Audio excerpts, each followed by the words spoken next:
Hey everyone, welcome back to Effective English Learning. I'm Mia. And I'm James. So glad you're here, because today's episode might be the most important one we've done. Big claim, James. Why this one? Because today we're not teaching a grammar point or an idiom. We're talking about what your English is actually for. We're talking about how learning English can change your entire life. And for so many of you listening, this isn't theoretical, is it? You're not studying English in a classroom far away. You're living it every single day. Exactly. You might be in London or Toronto, Melbourne, Auckland, New York, somewhere in Europe. And English isn't a school subject for you. It's the language of your doctor, your boss, your neighbors, your children's teachers. So English isn't something you'll use one day. It's happening around you right now, whether you feel ready or not. And that can feel heavy, but it also means something wonderful. Every single improvement you make shows up in your real life almost immediately. So what actually changes? If someone genuinely improves their English this year, what's different? 3 big things, and we'll walk through each. Your confidence, your work, and your sense of belonging. Those 3 change, and honestly, your whole life changes with them. Confidence, work, and belonging. That really is a life. And notice what's not on that list. Perfect grammar, a flawless accent, a certificate. None of those change a life on their own. So the things we stress about most are rarely the things that actually matter. That really is a life. And we'll also talk about the one shift in thinking that makes all of it possible, and about the days when it feels hard, because there will be some. So if you've ever stayed quiet when you had something to say, stay with us. There's a life waiting on the other side of that silence. And no, we're not promising fluency by Friday. Never. Just honest, hopeful, usable truth. Let's get into it. Starting with what English really is. Before we go on, if these conversations help you, please tap subscribe. It's completely free and it helps more learners find us. And a quick like genuinely makes a difference. Thank you. It means the world to us. So, James, you said English isn't a subject. What is it then? It's a door. And here's what I mean. Maths is a subject, useful, but it sits in one part of your life. English, when you live in an English-speaking country, sits in every part. Every part. Say more. Think about one ordinary day. You explain a symptom to a doctor. You understand a joke at work and laugh at the right moment. You read a letter from school about your child. You argue politely with a company about a bill. You make a friend at the school gate. And every one of those needs English. Not perfect English, but enough. Enough to be yourself. That's the point. Your English isn't measuring your intelligence. It's deciding how much of you gets to come through. Oh, that's the whole thing right there. Low English doesn't make you a smaller person, it just makes you a quieter one. And that's the tragedy so many learners feel. In your own language, you're funny, you're clever, you're warm, you have opinions. In English, at first, you sound like a simpler version of yourself. That's such an accurate, painful description. It's not a lack of personality, it's a lack of vocabulary. Exactly. And here's the beautiful news. Vocabulary can be learned. Confidence can be built. The real you is still in there waiting. Every word you learn lets a little more of that person out. So learning English isn't becoming a new person, it's finally getting to be the person you already are in a new language. And that reframe changes how the work feels. You're not fixing something broken. You're translating someone wonderful. Translating someone wonderful. That's a much kinder way to study. That's the heart of this whole episode, and that's why English changes lives. It doesn't add something to you, it releases what's already there. So let's talk about what's been holding that person back. Let's talk about the ceiling most people never see. An invisible ceiling. That sounds important. What is it? It's the quiet limit your English puts on your life, and you rarely notice it because you stop reaching before you hit it. You stop before you hit it? What do you mean? I mean, you don't apply for the better job because the interview would be in English. You don't join the class because you'd have to speak. You don't make the phone call so the problem stays unsolved. You don't say hello to the neighbor so the friendship never begins. So the ceiling isn't a wall that stops you, it's the choices you quietly stop making. Exactly. Nobody ever tells you no. You tell yourself not yet 100 small times. And a life slowly shrinks around those little not yets. And I imagine there's a phrase for that, something holding you back? There is, to hold you back. It means to stop you from moving forward, from reaching your potential. My English held me back for years. To hold you back, so it's not something outside me, it's the thing that keeps me where I am. And it's usually not the English itself, it's the fear about the English. Most learners have far more English than they let themselves use. Wait, so many people are more capable than they act? Enormously. You understand the meaning, but you don't speak in it. You could order the coffee, but you point at the menu.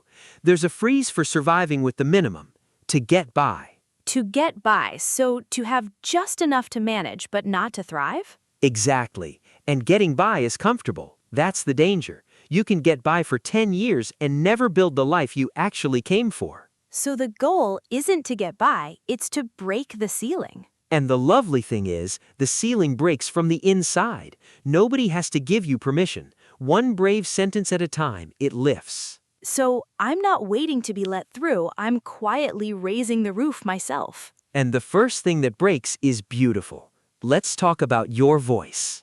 Change number 1, finding your voice. What does that actually feel like? It starts small, and it's so ordinary you might miss it. One day you make a joke in English and someone laughs. Not politely, really laughs. Oh, that moment. That's huge, because humor is the hardest thing to carry across a language. It's the last thing to arrive, and the first sign the real you is coming through.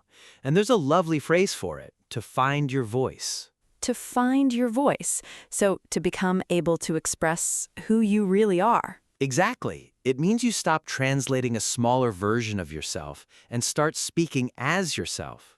Your humor, your opinions, your warmth, all arriving intact. And confidence must grow from that, not the other way round. That's such an important point. People wait to feel confident before they speak, but confidence is built from speaking. You speak badly, survive, and feel slightly braver. Then you speak again.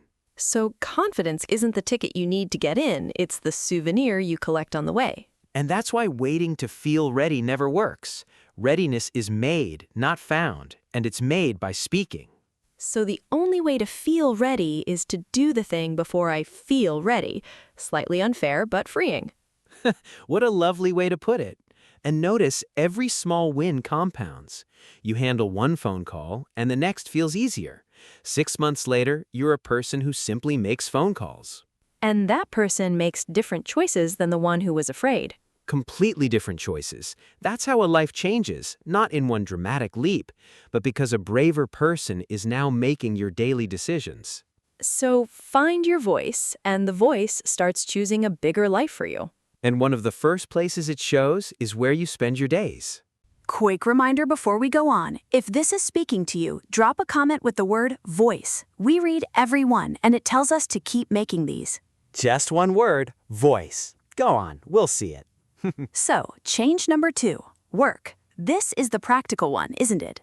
The practical one, and often the most life-changing. Because in an English-speaking country, your English quietly decides which rooms you're allowed into. Which rooms? That's a striking way to say it. Think about it. 2 people can have the same skill, the same experience, the same work ethic, but one can explain their idea clearly in a meeting, and one can't. Who gets promoted? And that isn't fair exactly, but it is real. It's completely real, and here's what I want you to hear. It means your English is one of the highest value skills you can improve, not because it's more important than your profession, but because it unlocks your profession. So the English isn't the job, it's the key to the job. Exactly. And there's a phrase for this: to open doors. It means to create opportunities. Learning English opened doors I didn't know existed. To open doors. And those doors are jobs, promotions, better pay. And more than that, being trusted in a meeting, being asked your opinion, not being spoken about while you stand there, but spoken to. That's dignity, and it changes how you walk through your own life. So it's not only money, it's respect. Respect, and the respect you give yourself. And the small note: you don't need perfect English for any of this. You need clear English and the courage to use it. Nobody has ever been promoted for flawless grammar.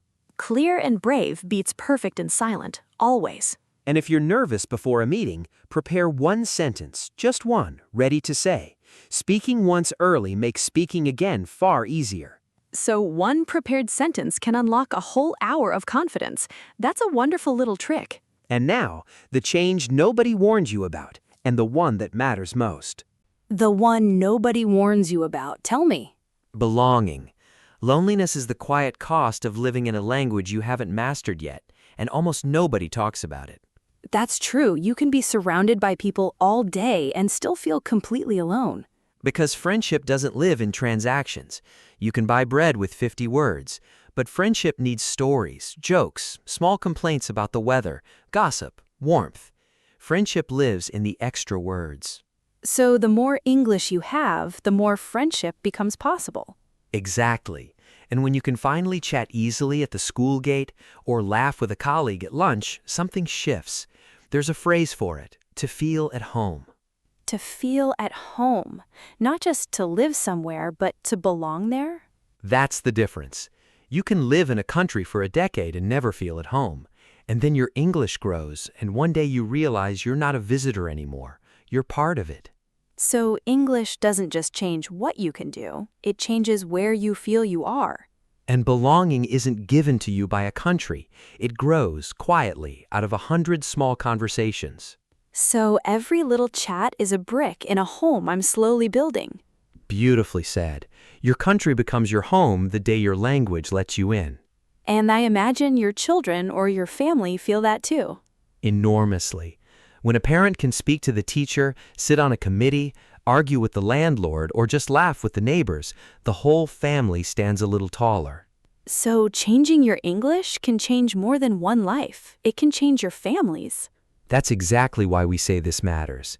Now, the shift in thinking that makes all three of these changes possible. The big shift. I feel like this is the center of the whole episode. It is. Here it is. Stop studying English and start living in English. Unpack that for me. What's the difference? Studying is something you do for 30 minutes and then close. It happens in an app, a book, a class. Living in English means English is simply the language your life happens in. Your phone, your shopping, your thoughts, your evening show. So instead of visiting English, I move into it. That's the perfect way to say it. And this is the difference between people who improve for years and people who plateau. The plateau isn't a lack of study, it's a life still lived in the old language. Ooh, so someone can study for 5 years and stay stuck because their real life never switched over. That's exactly what happens.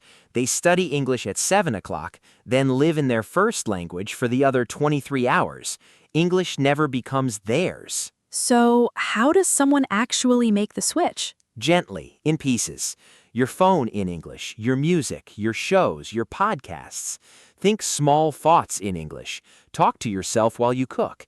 Say yes to the conversation you'd normally avoid. So it isn't more study, it's the same life quietly moved into a new language. And you can move it a room at a time. Start with your phone this week. Next week, your evening show.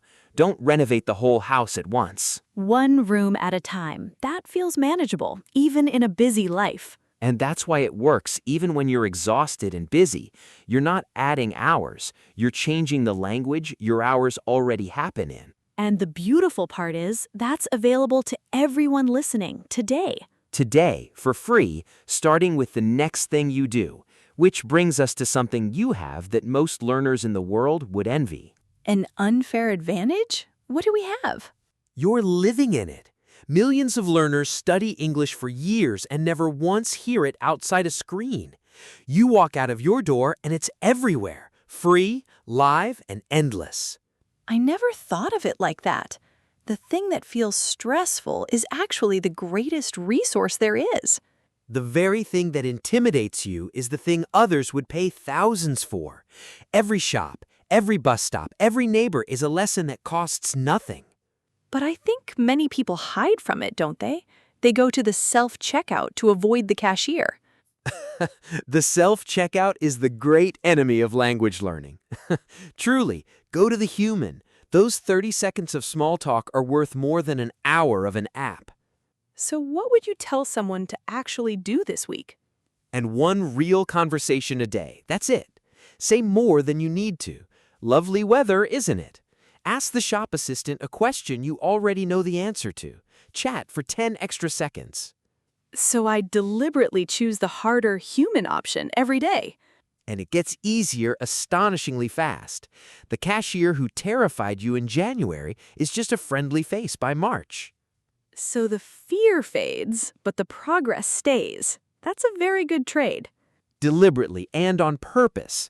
And a small note for our listeners across different countries. English changes as you cross borders. In the UK, a shop assistant might greet you with, "You all right?" In America, it's more like, "How's it going?" Both just meaning hello, really. Both just meaning hello. And whichever country you're in, the answer is the same. Smile, say something back, and let the conversation happen. That's the lesson. So my classroom is my street, my shop, my workplace.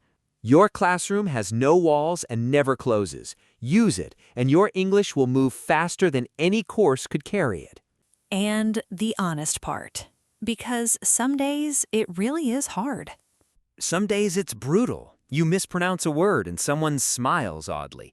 You lose a joke. Somebody says sorry 3 times and you stop trying. Some days you just want to go home and be silent. And I think many people carry a quiet shame about that, which they never say out loud. They do. So let's say it out loud kindly.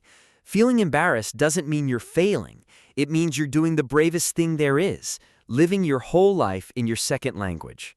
When you put it that way, that's not weakness. That's extraordinary courage. Real courage, performed daily by millions of people who never once called themselves brave. And I hope everyone listening hears that. What you're doing is genuinely hard, and you're doing it anyway. Everyone who speaks to you today in English is doing something easy. You're doing something hard all day without applause. Please don't measure yourself against people playing on easy mode. So how do we get through those days? Be kind and go small. On a hard day, don't chase a big conversation. Say one sentence, watch one show. Just don't disappear completely, because silence grows and it's harder to break each week.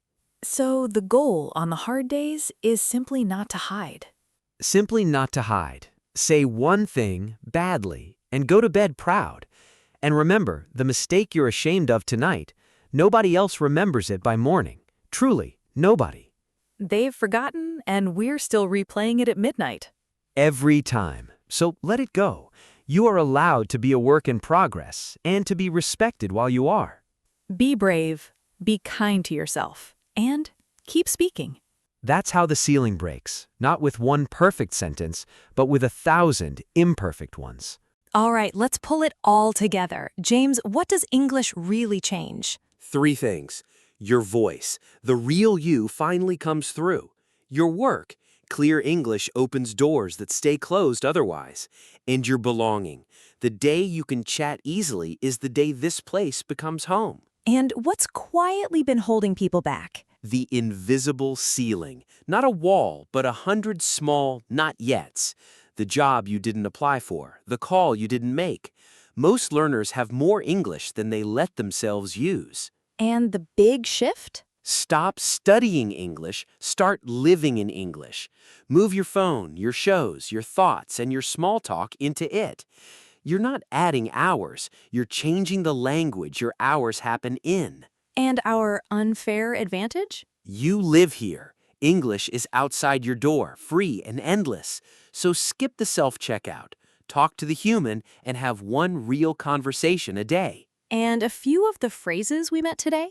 To hold you back, to get by, to find your voice, to open doors, and to feel at home. And the one big idea if you forget everything else? Your English isn't a measure of your intelligence, it's the gate on how much of you gets out. Open it a little wider each day, and your whole life widens with it. So here's our question for you, and we really do read every comment. What's one thing you've avoided because of your English? A call, a class, a conversation. Name it below and tell us the tiny step you'll take toward it this week. And if this helped, a like, a subscribe, and a share with someone who's been staying quiet would mean the world to us. So tomorrow, say the extra sentence. Ask the question.